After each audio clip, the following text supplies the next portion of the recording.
Ladies and gentlemen, welcome back to Credit Card Madness 2025. Last time around we had the Elite 8. This time we are here to see who you voted in, who's going home, and set up our Final Four matchup as we get ever closer to crowning a champion for this year's tournament. So, of course, if that sounds interesting to you, go ahead, press the subscribe button, and let's get to work. Now, as always, Credit Card Madness here is the channel's annual credit card tournament. We take the world's best credit cards, square them off in a bracket just like March Madness. We have a cashback region, a travel region, single elimination, until there's only one left, and that's the champion for the year. The best part about it is, if you can't tell, the winners and losers are all decided by you, the viewers at home, simply by voting. So last time around, again, we set up recapped the Sweet 16, set up the Elite 8. So we've just completed the Elite 8. You guys just completed it by voting. So now we'll take a look who's in, who's out, do the Final Four, talk about the new bracket, some commentary, and how you can vote if you are new here. Of course, if you want the full recap, well, we do have a playlist building out on the main channel, homepage, where there's a Credit Card Madness section with all the previous years on it, and you'll find 2025 there as well. But without further ado, enough talk. Let's get to it here. First, we'll bring in the bracket to see where we're at. And this is where we left off. You can see our Elite 8. You had 4 matchups and 4 cards on each side to pick. Overall, it was an interesting time to go into this. If you watch the Sunday show, you'll know that the US Bank Smartly card was surrounded by rumor and controversy. So we will see how that fared. There's already a lower seed trying to go uphill, but we'll take a look. So let's get into it here. Again, 4 matchups total. We will start on the cashback side of the house. And our 1 seed remains strong, taking the victory over the rumor-riddled US Bank Smartly card. This time, Custom Cash advantage with 138 votes, over 67 for the Smartly. Messed up the percentages last time, so we're just going to go with numbers, much easier. Number 2 matchup here, again, is going to be the Freedom Flex versus the Saver. And once again, second year in a row, the Saver prevails, the number 3 seed over the House of Diamonds, sends it home 117 votes to 88 votes. Now that's the cashback side. So we move over to the travel side. We pick up with our defending champion, 2-time defending champion, Venture X, knocking out another House of Diamond card, the Sapphire Reserve. This time 112 votes to 93 votes, moving it to the travel final. And then we have the last matchup on the travel side. We see the Sapphire Preferred being no match for the number 6 City Strata Premier, an underdog, a definite upset here as the Strata Premier advances 110 votes to 95 votes overall. And there you go. That is how you guys voted in the Elite 8 matchup. So, commentary. I think I voted. I'll look at it here. I voted for the Smartly card. I'm a big fan of the Smartly. I have 2 custom cash cards.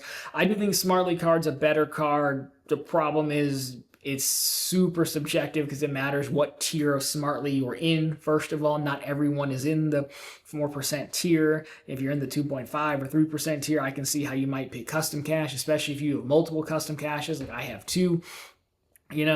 So I get that. Plus, the bankers can no longer take in-branch applications. We don't know why. It's been rumored it's going to be discontinued. I think there's just too much rumor, too much controversy. It's such an inopportune time for this card to overcome, let alone overcome being a 1 versus 5. I don't think Smartly was ever going to be the custom cash, but I think it could have been closer had it not been for those rumors.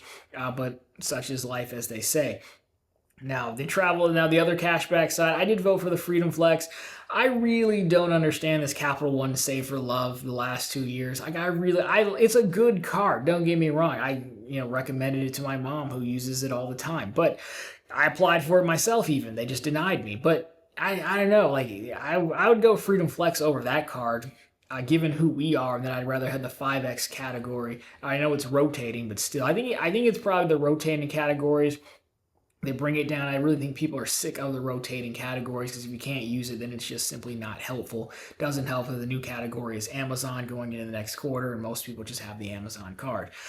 So on the travel side, I did pick the Venture X. I just think the Sapphire Reserve, I've said it every year for 3 years now, 550 just seems like they're charging it because they can, not because value is supported. And I do think the Venture X value is supported. I mean, if you use everything right, you come out ahead $5. So pretty easy win there, not surprised. And then I did also vote for the Strata Premier as well. I think I'm a person who'd rather have higher multipliers, and with the Strata you get higher multipliers, you get a lot of the similar insurances. I think the only thing, the Sapphire Preferred might be a little bit better, but Unless you're going to rent a car, it's probably not that big of a deal. Hotel credit, a little bit harder to use, but is still usable on the Strata. So I did vote Strata as well. I just want to see how far the city redemption arc can go. So that's how I voted. Again, you probably could have guessed that, but overall, still, my cards always lose is the thing. I don't know why. It's my tournament. I'm the commissioner. But if you ever thought I'd run a crooked tournament, well, then I would fix it so that my cards would win. But it's not the case. So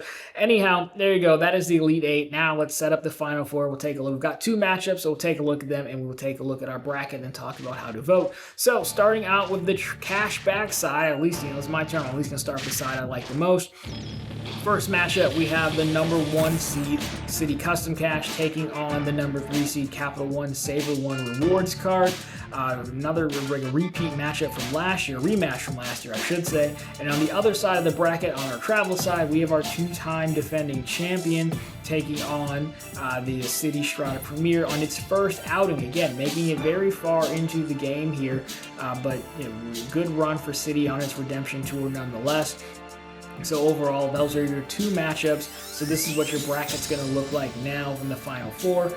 Again, we just said it, but yes, the 1 versus 3, the 1 versus 6. Not overly surprising on those. I am happy to see the City Redemption Tour. As someone who's always said, City could be really good if they wanted to. So I do like to compare this to 2024 if you're interested, just to see how it shook out. And here you have it, as we said, on the cashback side, it is a direct rematch and the same seeding exactly. And then on the travel side, you can see this time City outdid the Sapphire Preferred. But overall, we have some strong players going. So there you have it. Now, if you're new here, if you want to know how to vote, well, then there will be a Google form link down below for you. You'll just have 2 matchups this side at time. It's all in one link, 1 travel, 1 cash back. Pick whichever card is your favorite, whichever one you want to win, however you want to do it. You do have to sign into your Google account to vote. Why? I say it every time, because once upon a time, someone ran a large campaign to get the Wells Fargo Propel card in there. I think they just wrote a script or something, but anyhow, I don't get your email address or anything like that, but that's why you have to sign in. Of course, next Tuesday, we will be back here again to set up our final match. So we really only have 2 episodes left of the tournament to set up the championship match and then reveal our actual winner. So we are getting ever closer to the end, and it's been a good tournament. It's been a good 2025 so far, so let's keep it going. If you're interested in seeing all that plus more, consider subscribing to the channel. Of course, drop the thumbs up, for the tournament. But again, we're posting all that here on Tuesdays, and then of course we're still doing Sundays. We're doing all the news you can use in the week that was in credit and finance, which is where all these rumors come in. So if you want to be informed on who to vote for and who's involved in controversy, definitely want to check that out. But anyways, guys, that'll do it for this one. As always, thank you so much for watching. I'll talk to you very soon in the next one for the finals.